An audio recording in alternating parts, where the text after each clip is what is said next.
বিবেচনা করার জন্য। এ পর্যায়ে বিশেষ অতিথি হিসাবে বক্তব্য নিয়ে আসার জন্য অনুরোধ জানাচ্ছি জনাব রায়হান আহমদ ভাইকে, সাবেক ইউনিয়ন চেয়ারম্যান ও বাংলাদেশ শ্রমিক কল্যাণ ফেডারেশন অঞ্চল সেক্রেটারি।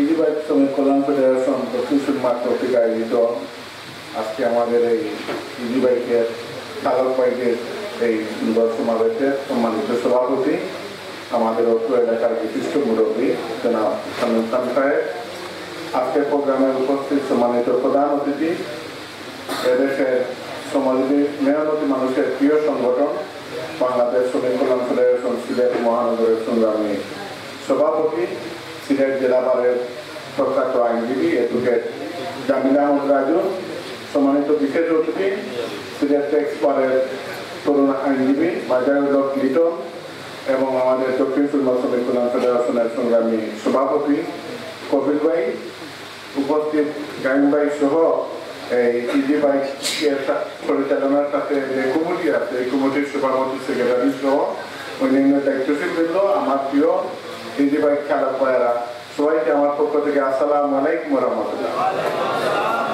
আমরা প্রধান অতিথি আপনাদেরকে দিক নির্দেশনামূলক বক্তব্য এই ব্যাপারে দিবেন। আমি বাংলাদেশ পরিবহন শ্রমিক ফেডারেশনের সাথে কাজ করেছি।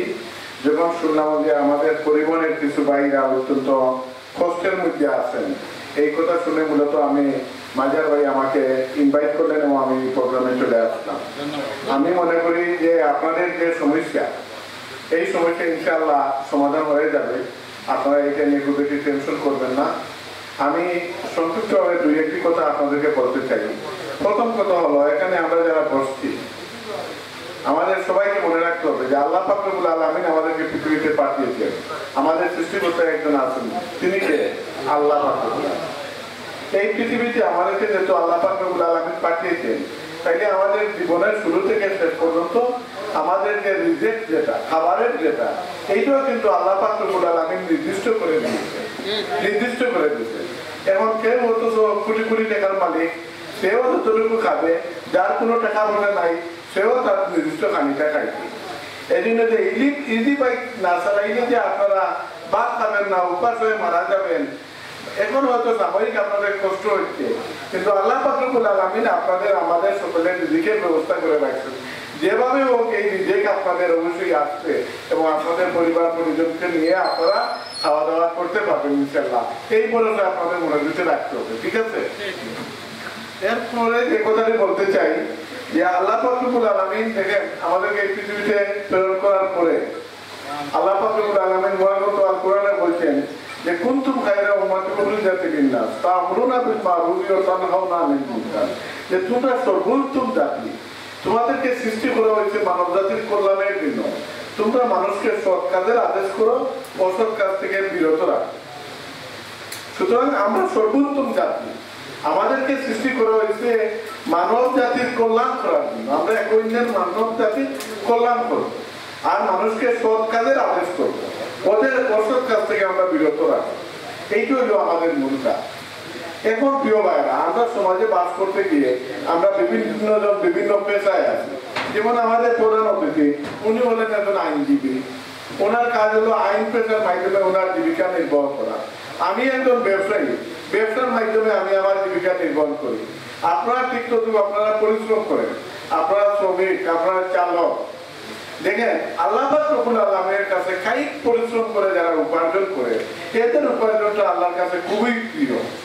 এই যে আপনারা ইজি বাইক চালিয়ে যে টাকা পান, এই টাকা নিয়ে বাজারে যান, গিয়ে খরচ করে ছেলে মেয়ে মা বহু দিন বাজার করে নিয়ে আসেন, এনে রান্না করেন, খাওয়া দাওয়া করেন, আল্লাহর কাছে এই যে প্রিয় খাবার এবং হালাল খাবার আর কিছুই হতে পারে। সুতরাং এই যে আপনারা ছোট কাজ করেন, মন ছোট করবেন না। এটা কাজ ছোট হতে পারে, কিন্তু আল্লাহর কাছে ওইটা অত্যন্ত পছন্দনীয়। ওই যে বর্তমানে দেখতেছেন না, হাজার হাজার কোটি টাকা লুটপাট করে ওরা এখন দেশ ছেড়ে পালিয়ে গেছে। কোথায় গেল তাদের এই হাজার হাজার কোটি টাকা লুটপাট করে? ব্যাংকে টাকা পড়ে আছে, ঘরে মাটির নিচে টাকা রাখছে, আলমিরাতে টাকা রাখছে, কিন্তু তাদের আজ কোনো খোঁজ খবর নাই। 850 বছর পর লক্ষণ সেন যেভাবে পিছনের দরজা দিয়ে পালিয়ে দিল, শেখ হাসিনাও কিন্তু পিছনের দরজা দিয়ে বাংলাদেশ থেকে ওনার সাংবাদিককে নিয়ে পালাইছেন, আর আমাদের দেশকে উনি তোলাবিন জুরি করে গেছে। আজকে আমাদের ব্যাংকে টাকা নাই, আজকে আমাদের ব্যবসা বাণিজ্য নাই, আজকে আমরা কারেন্ট পাই না, আজকে আমরা গ্যাস পাই না, আমাদের দেশের জিনিসপত্রের দাম বেশি। এই যে 15 বছর 16 বছর 17 বছর উনি ক্ষমতায় থেকে আমাদেরকে দেখাইছেন চমক, কিন্তু উনি ভিতরে আমাদেরকে ফুটা করে গেছেন, আমাদের দেশকে তোলাবিন জুরিতে পরিণত করে গেছেন, যার জন্য আজকে আপনাদের এই অবস্থা। এইটা আপনাদেরকে বুঝতে হবে। আমি দীর্ঘায়িত করব না, আমি শুধু বলতে চাই এই যে ইজি বাইক নিয়ে যে সমস্যার জন্য আমরা আজকে এখানে বসছি, এইটা এই পাঠানপাড়া এলাকার ইজি বাইক চালকের নির্দিষ্ট বাইকের কোনো সমস্যা নয়।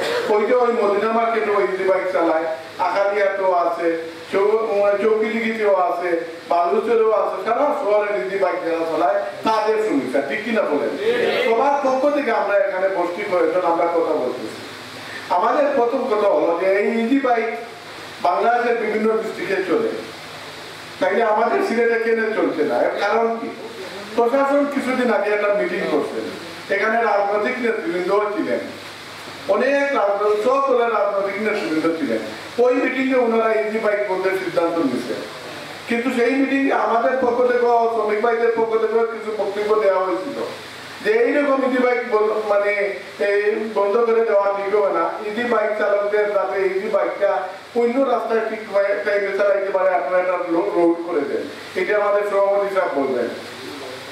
আমার মনে হয় শহরের যানজটের জন্য ওনারা এই কাজ করছেন। ওনারা যদি আমাদের চলাচলের জন্য নির্দিষ্ট রাস্তা করে দেন, তাইলে আমরা ওই নির্দিষ্ট রাস্তায় চলাচল করবো, আর যানজট সৃষ্টি হবে না। কিন্তু ইজি বাইক বন্ধ করাটা ঠিক হবে না, এবং ইজি বাইক চালু থাকতে হবে, এটা আমাদের সিদ্ধান্ত।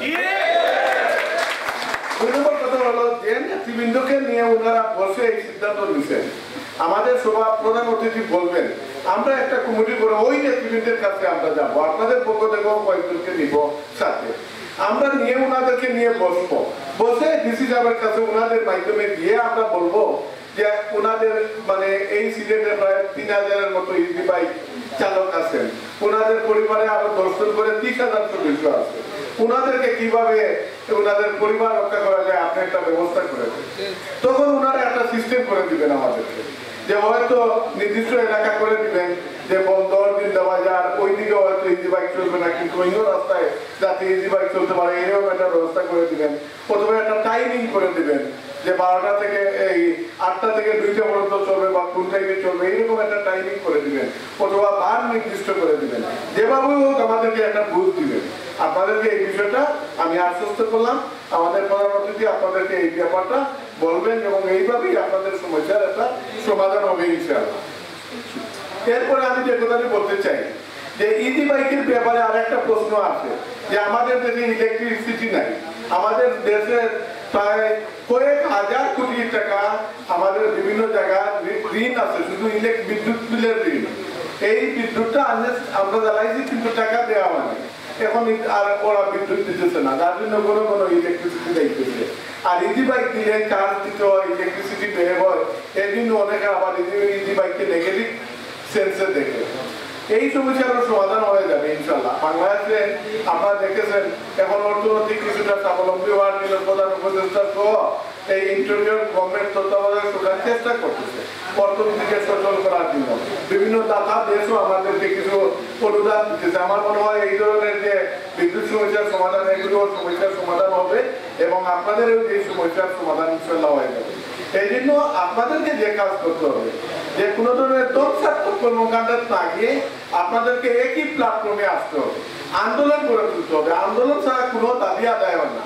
শেখ হাসিনার বিদায়ের পিছনে 1581 জন ছাত্র তাদের বুকের তাজা রক্ত এবং তরুণ প্রাণ তাজা রক্ত দিয়ে দিচ্ছে। প্রায় 60,000-এর মতো মানুষ সারা দেশে আহত হয়েছে। সুতরাং আহত এবং বুকের তাজা রক্ত না দিলে দাবি আদায় হয় না। আপনাদেরকে দাবি আদায়ের জন্য আন্দোলন করতে হবে। আন্দোলন করতে হলে একটা প্ল্যাটফর্ম, এই প্ল্যাটফর্মের নাম হলো বাংলাদেশ শ্রমিক কল্যাণ ফেডারেশন। আর আরেকটা প্ল্যাটফর্মের নাম আমাদের মাজার ভাই বলছেন যে সিলেট মহানগর অটো রিক্সা শ্রমিক ইউনিয়ন, যেটা 1669। এর যদি আপনারা সদস্য হন, শ্রমিক কল্যাণ ফেডারেশনের সদস্য হন, তাহলে শ্রমিক কল্যাণের সভাপতি আপনাদের সভাপতি, উনি আপনাদের দায়িত্ব, আপনাদের সমস্যা কিভাবে সমাধান করবেন উনার মুরব্বীদেরকে নিয়ে গিয়ে এই সমস্যার সমাধান হবে। তাইলে আপনারা ইনশাআল্লাহ সমস্যার সমাধান হয়ে যাবে। আপনারা খুব আপসেট হবেন না, আমাদের মুরব্বীরা এখানে আছেন, আর আমি নিজেও এই ব্যাপারে আপনাদের জন্য কাজ করব। আপনারা আশ্বস্ত থাকেন। আর ওই যে অনেক ভাই বলছেন যে আপনি আগে এই রাস্তায় ছিলেন, এটা কাজ পেয়ে এই রাস্তায় আসছেন, ঠিক আছে। এখন ইজি বাইকে হয়তো সাময়িক বন্ধ আছে, 2-1 দিন বা সপ্তাহখানেকের ভিতরে চলে খুলে যাবে ইনশাআল্লাহ, আপনারা চালাতে পারবেন।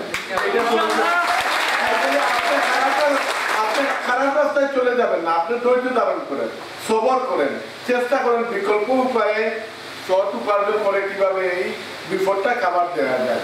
যদি এই সমস্যার সমাধান হয়ে যায় তাহলে আবার আপনি ইজি বাইক চালাইতে পারবেন। বিকল্প পর্যায়ে কিভাবে আপনি আপনার ফ্যামিলিকে চালাইতে পারেন হালাল পদ্ধতিতে, এটা একটু চেষ্টা করেন, পারবেন তো ইনশাআল্লাহ। করবেন না।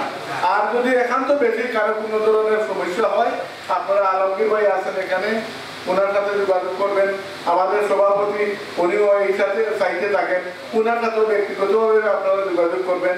আপনাদের সাময়িক যদি কারো খাবার দাবারের বেশি ধরনের সমস্যা হয় আমরা সেইটা দেখবো ইনশাআল্লাহ।